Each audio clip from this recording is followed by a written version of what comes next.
श्रीमन्नारायण नारायण नारायण भजमन्नारायण नारायण नारायण श्रीमन्नारायण नारायण नारायण भजमन्नारायण नारायण नारायण श्रीमन्नारायण नारायण नारायण भजमन्नारायण नारायण नारायण श्रीमन्नारायण नारायण नारायण भजमन्नारायण नारायण नारायण श्रीमन्नारायण नारायण नारायण भजमन्नारायण नारायण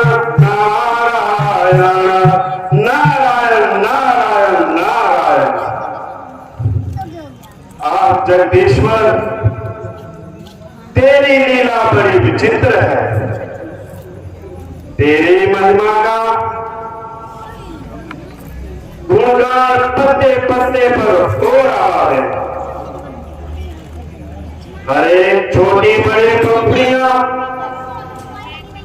तेरी महिमा का व्याख्यान कर रही है और अपनी मधुर आवाज से तेरी महिमा का गुणगान कर रहे हैं। हिमालय पर्वत की इस गुफा का दृश्य बहुत ही सुहावना लग रहा है। जी चाहता है कि अपनी दोनों आंखें बंद करके उस कमलापति भगवान विष्णु का ध्यान करके उनके चरणों में बैठ जाऊं। मैं अभी यहां पर समाधि लगाकर बैठ जाता हूं।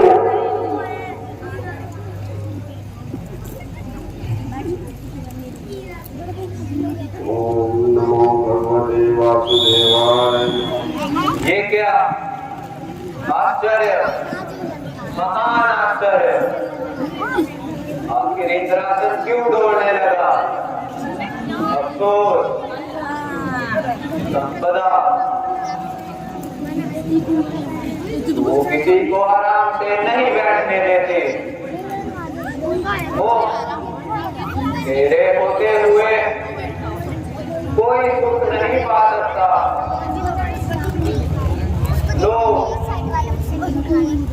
लोग के काले पर्दे,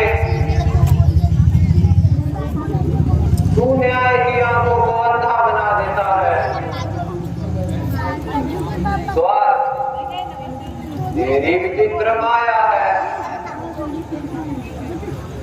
तू दयालु हृदय को भी कठोर बना देता है। मैं इतनी संपत्ति का स्वामी हूँ, तो क्या हो गया? सारे संसार की आपदाएं तो अपने सर पर ले ली है। अब तो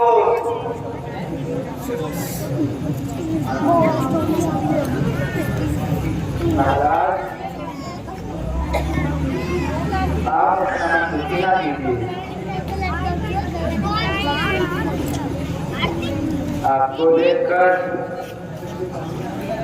हम सेवकों का मन भी दुखी हो रहा है।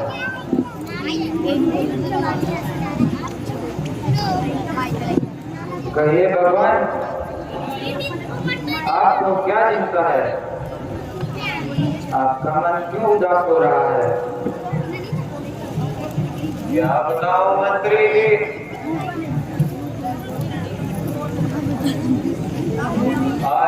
ये वह रोग है जिसकी ना चिकित्सा होए। दर्द वो है जिसे अच्छा कर सके ना कोई। नहीं महाराज, अपना मन अधीर न कीजिए और मन को प्रसन्न करने के लिए कोई राग भी सुन लीजिए।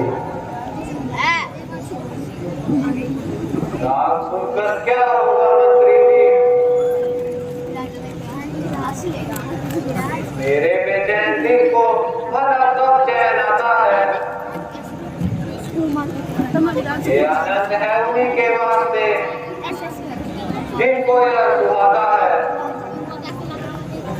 मेरी किस्मत में लिखी है विधाता ने परेशानियां ही परेशानियां, मेरी आशाओं पर फेरा है मेरी तकदीर ने पानी।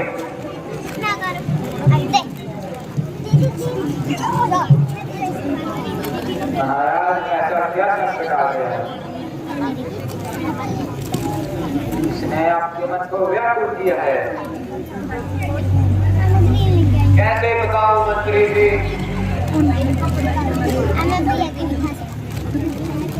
इस आपत्ति को कैसे बताऊं। दरअसल का यूं डोल जाना मुझे आराम से नहीं बैठने देता।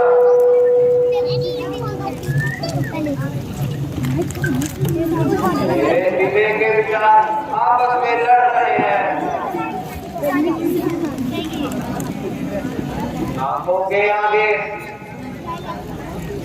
अंगार चल रहे हैं।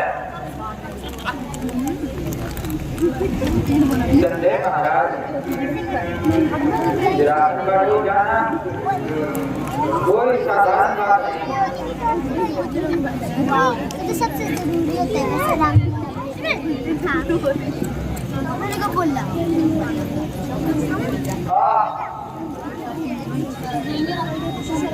भाग्य का चक्कर, दिनों का फेर, कामदेव हमारा पराक्रम तो सारे संसार में है। बड़े बड़े देवताओं का मन लुभाना तुम्हारे लिए साधारण सी बात है। इस समय तुम मेरी सहायता करो और हिमगिरी पर जाकर अपनी माया रचाओ। इस प्रकार हो सके नारद का मंडल उगाओ। जैसी आज्ञा महाराज। मैं अभी नारद की तपस्या को भंग करता हूँ।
मंत्र भी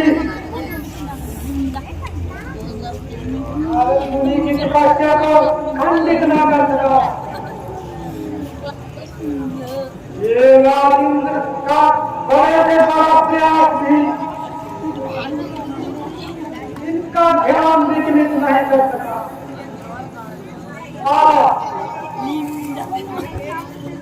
एक तो दुर्गति की रक्षा का भार उठाया और अपनी शक्ति को विशेष बनाया। निसंदेह मैंने बहुत बुरा किया। जैसे महर्षि के सामने लगा आया और एक सच्चे योगेश्वर को ध्यान से विचलित करने का बेड़ा। अब यदि नारद ऋषि मेरे ऊपर प्रकोप कर जाएंगे और चंद्रमंत्र के बदले उतर जाएंगे। क्षमा प्रभु क्षमा, क्षमा प्रभु क्षमा।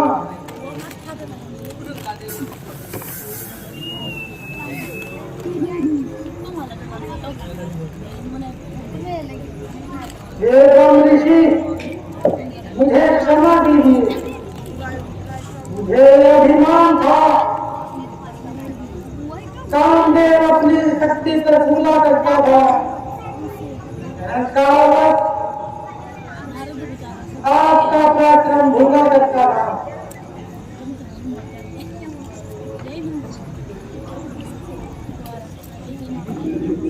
कामदेव कहो क्या बात है?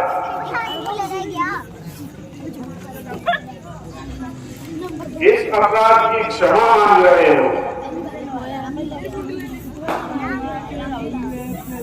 तुम्हें किस दोष ने अपमानित किया है? भगवान आपकी घोर तपस्या देखकर दुर्गति डर गया और इंद्रावण के द्वार जाने से उसको शोक हो गया। अब राजा इंद्र ने मुझे आज्ञा दी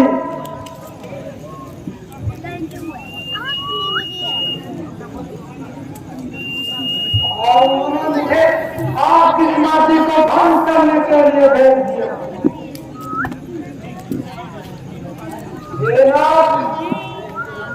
मैं स्वामी की आज्ञा पाकर हर प्रकार से अपनी शक्ति को आजमाया, परंतु आपको आपके ध्यान से विचलित नहीं कर पाया। ये ना देवक से अपराध हुआ। क्षमा कीजिए, क्षमा कीजिए। यह अभिमान जो मैंने हर का में पाया है, क्षमा कीजिए प्रभु, क्षमा कीजिए। अब फिर चरणों में झुकाया। एक कामदेव, ऋषि लोग क्रोध नहीं किया करते और संसारिक पदार्थों पर मन नहीं दिया करते। तुमने जो कुछ किया है उसमें तुम्हारा कोई दोष नहीं। मैं इंद्र को अपने इंद्रासन का बड़ा मोह है। वो त्यागी पुरुष और मेरे जैसा भगत कभी क्रोध नहीं करते। तुम निर्भय होकर जाओ और इंद्र के मन को शांत करो। ध्यान हम करते नहीं संपदा के वास्ते है, नहीं जीवन हमारा किसी लालसा के वास्ते। छोड़ दी अभिलाषा सारी, त्याग माया का किया। मुंह से मोर डंगर में तेरा आकर हमने लगाया। धन्य हो महाराज, धन्य हो महाराज, धन्य हो।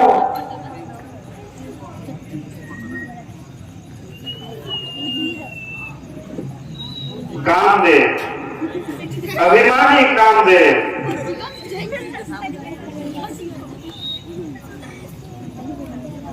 इंद्र के द्वार पर पड़ा रहने वाला वो छोटा सा भिखारी और महर्षि नारद से युद्ध की तैयारी।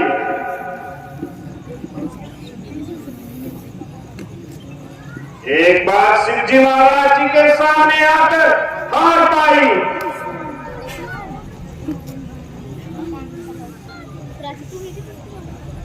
और फिर मेरे सामने आते हुए से लाज ना आई। एक तो मैं भगवान के चरणों का ध्यान कर रहा हूं और दूसरे नारद का ज्ञान और उससे कामदेव का अभिमान। स्वार्थी कामदेव,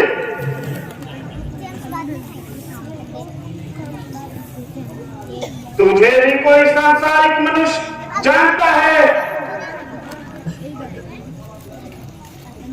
जो इस प्रकार अपमानित होने की ठानता है।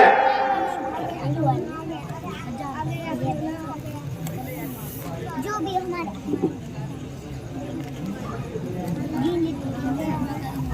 जो व्यापी चांद से अग्नि, जले अंगार बादल से, पृथ्वी पर आ गिरे सूरज, चाहे आकाश मंडल से,